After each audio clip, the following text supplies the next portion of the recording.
So when I first knew that I had postpartum depression, it was hard for me kind of to grasp because I didn't know what it was. And when I went to look up stuff, like it was all kind of like I wanted to know more. I wanted to be like really deep into like what the heck is going on. And I didn't really find much stuff. So the reason why I share my story so openly is because I hope that it helps another mom or a friend or whatever.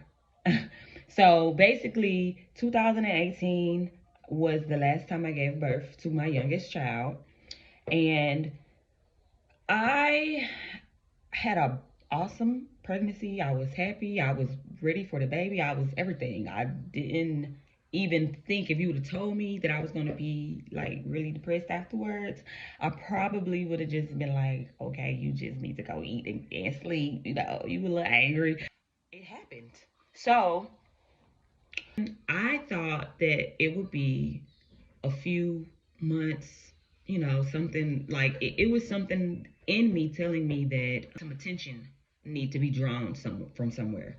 But I just kept ignoring that, you know, listening to that.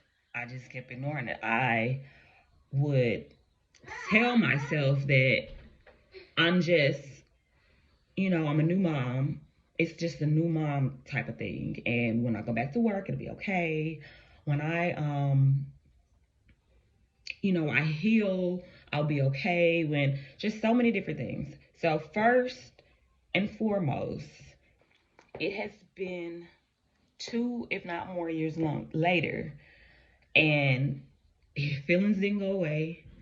Things didn't get better. If anything, they would only get worse because I was not really addressing them. I just kept pacifying them with excuses of why and not really providing myself with the appropriate self care that I kind of really needed.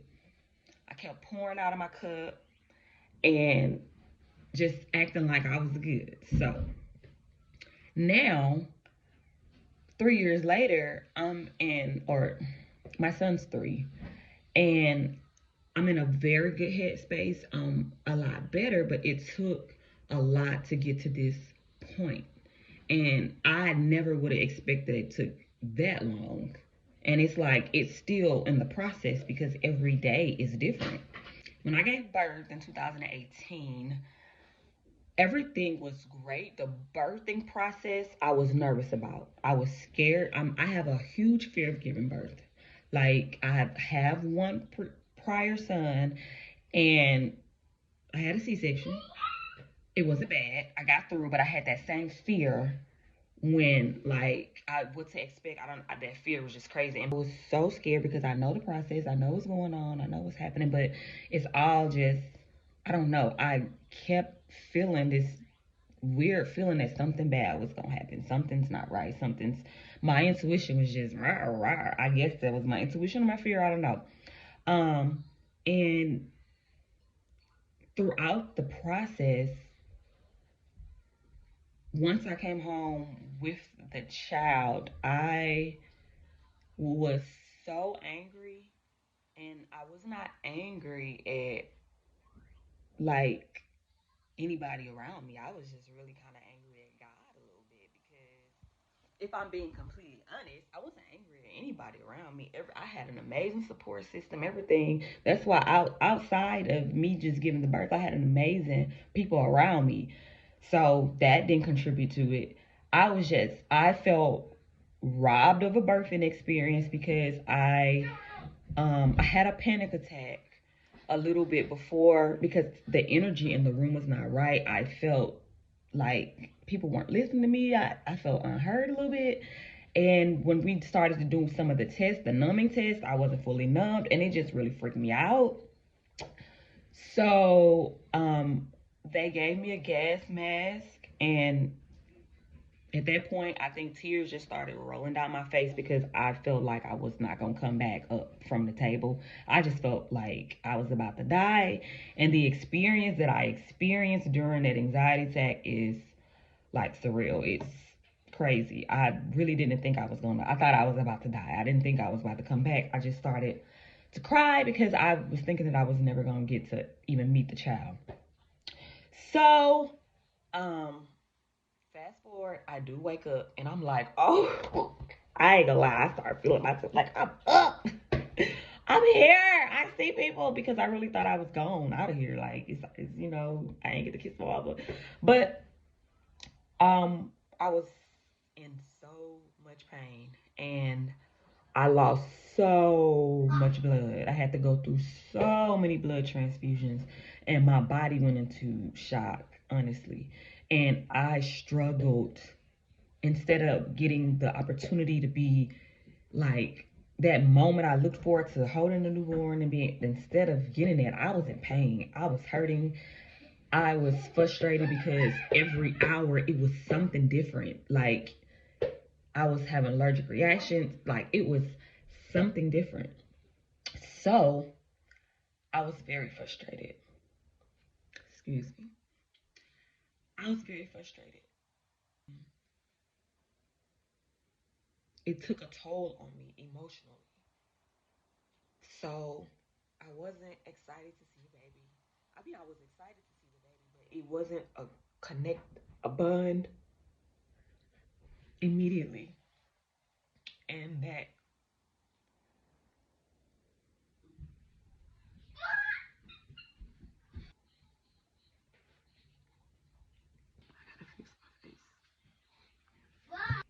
okay. Because I was in so much pain, it was very difficult for me to enjoy the beginning stages of motherhood. It was so difficult for me to connect with my baby, to connect with myself. Like I was just disconnected from myself because I felt like, okay, no, I didn't die, but I'm here and I am in the utmost pain emotionally and physically.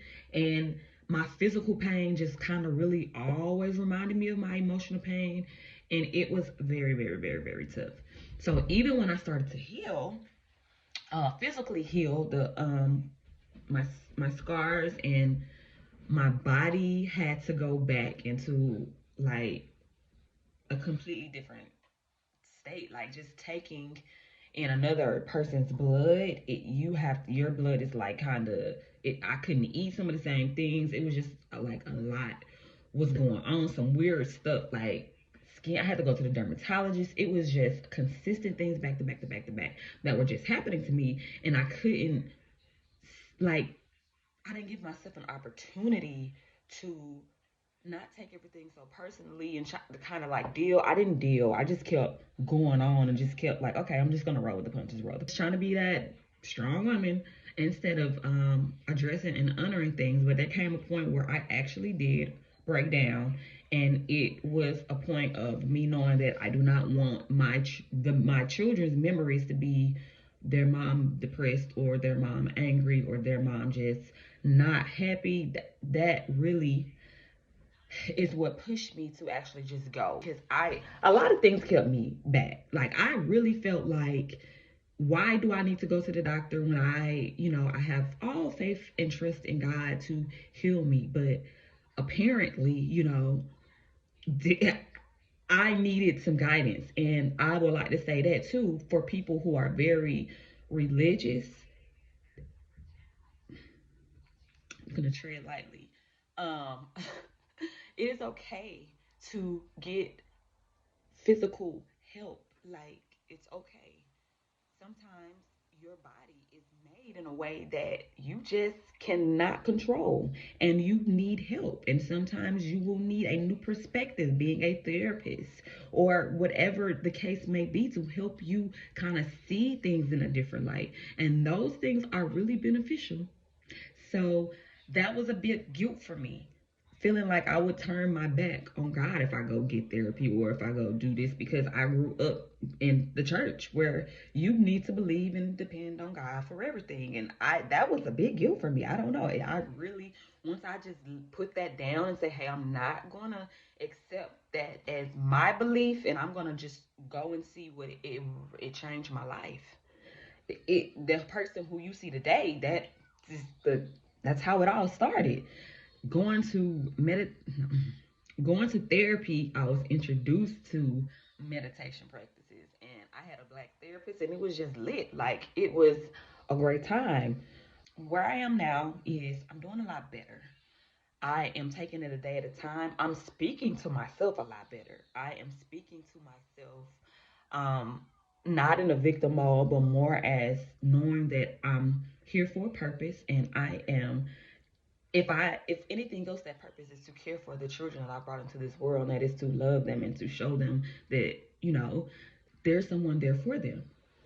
So I made this video just to say that if anybody is dealing with any type of depression or anxiety that they face from being a mom or whatever the situation is for you, because for everybody it's so different.